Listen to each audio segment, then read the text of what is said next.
Сәлеметсіздер ме? Дана мен қолөнер каналына қош келдіңіздер. Бүгінгі сабақта, бүгінгі мастер-класста сіздерге осындай әдемі жастықтардың бірінің тігілу жолын көрсетемін. Ал дәлірек айтқанда, дәл осындай жастықтың тігілу жолын көрсететін боламын. Менің каналымда түрлі құрақ, тігін және тоқымадан бірнеше мастер-кластар бар. Ал егер де сіздерге менің видеом ұнаған болса, лайк басып каналыма жазуды ұмытпаңыздар.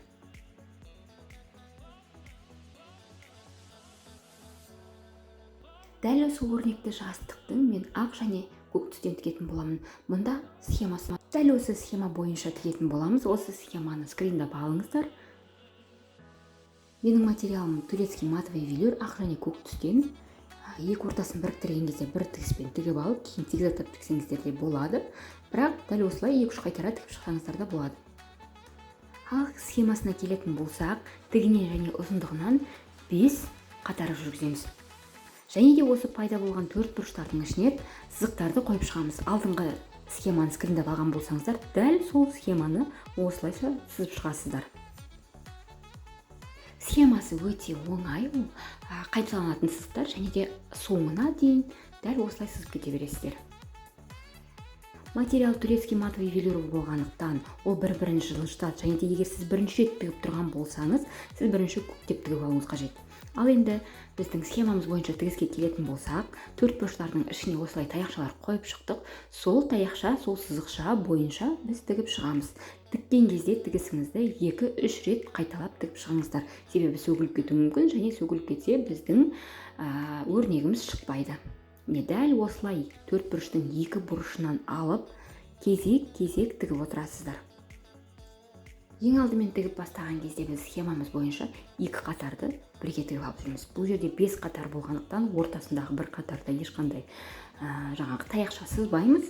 2 қатарда тігіп бітеміз соңына дейін, және де келесі 2 қатарға өтеміз. Міне дәл осылай сызықтардың бойымен 2 қатарды соңына дейін тігіп шығасыздар. Бұл тігістің еш қиындығы жоқ. Тек қана сіздер сызған кезде, матаға сызба түсірген кезде, сол кезде мұқият болыңыздар. Сіздердің белгілеген таяқшаларыңыз ауысып кетпеу керек. Сонда біздің өрнегіміз алдындағы суреттегі көрсеткендей әдемі шығады, және де бір келкі болып шығады.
Міне мен 3 қатарды тігіп біттім. 3 қатарды тігіп біткеннен соң көрінісі осындай. Байқап тұрғаныңыздай ортадағы, 2 қатар бірге тігілген жердегі ортадағы қатар бос тұр.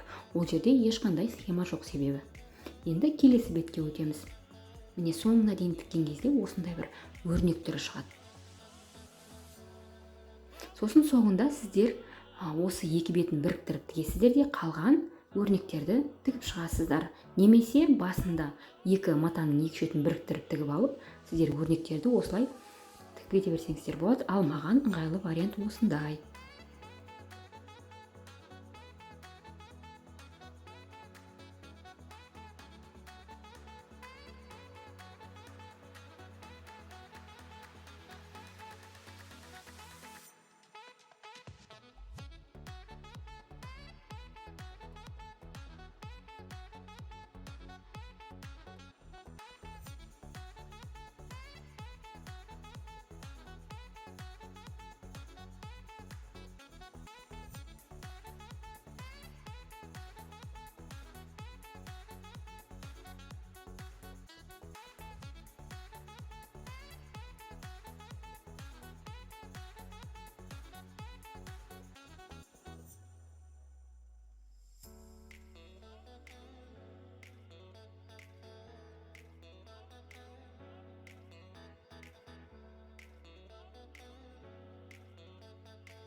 міне мен өрнектерді тігіп бітуге таяп қалдым. Матаның екі жағын біріктіріп тігіп болғаннан соң қалған өрнектерді тігіп шығамын.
Матаның екі шетін біріктіріп тігіп болғаннан соң мынау көк матаның бір жағын өстіп біріп тігіп аламыз. Қалай тігу керек екенін мен сіздерге тағы қазір көрсететін боламын. Дәл солай қайталасаңыздар сіздің өрнектеріңіз әдемі шығады. Міне мен сіздерге қазір матаны біріп тігу жолын көрсетемін. Дәл осылай өрнектің өзі қыртыс болып шығып тұр. Сол қыртыстарды жинап бірге тігесіздер, біріктіріп тігесіздер. Міне екі-екіден алып, немесе үш-үштен алып біріктіріп тіге берсеңіздер болады. Сонда біздің жаңағы өрнектеріміз жиналғанда, яғни бір дөңгелекке жиналған кезде біздің қыртыстарымыз бір жаққа жатып тұрады, және де әдемі көрінетін болады.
Осылай біріп тіккен кезде синтефон салмай тұрып алып біріктіріп тігіп алып, содан соң жазып синтефон салатын болсаңыздар, кейінгі біздің өрнек қыртыстары әдемі бір жаққа қарай жатып тұрып шығады.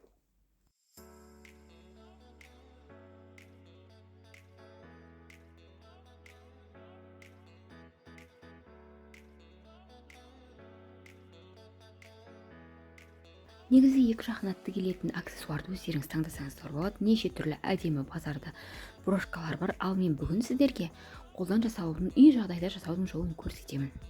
Мен қазір қақпақпен көрсетемін. Бұл қақпақ бөтелкеде сатылатын сүттің қақпағы, яғни әрбір үйде табылатын қолжетімді заттардың бірі. Бірақ қазір тігіп болған соң өте әдемі, аккуратны көрінеді.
ал мынау түйменің тігілу жолы, түймені тіккен кезде сіздерге ұзын ине қажет болады. Сонымен қатар жіпті қалыңдап өткізіп алыңыздар, немесе дайын қалың жіптерді де алсаңыздар болады. Ол өте ыңғайлы болады. Өйстіп бағана тігіп алған, дайындап алған біздің негізі қақпақ болған түймелерді ортасына дәлдеп аласыздар да екі жағынан бірнеше рет айналдырып тіксеңіздер кейін сөгілмейтін болады.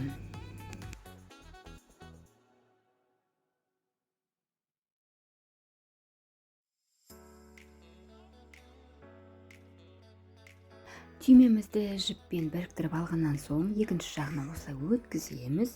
Әлі қырықпайсыздар, жіпті түйіндемейсіздер. Екінші түймемізді алып, дәл ортасынан жаңағыдай біріктіріп тігіп алып, келесі жағына өткізіп, түймемізді тартып тұрып, түйіндеп алып, қырқып алып тастаймыз артқы жіптерді.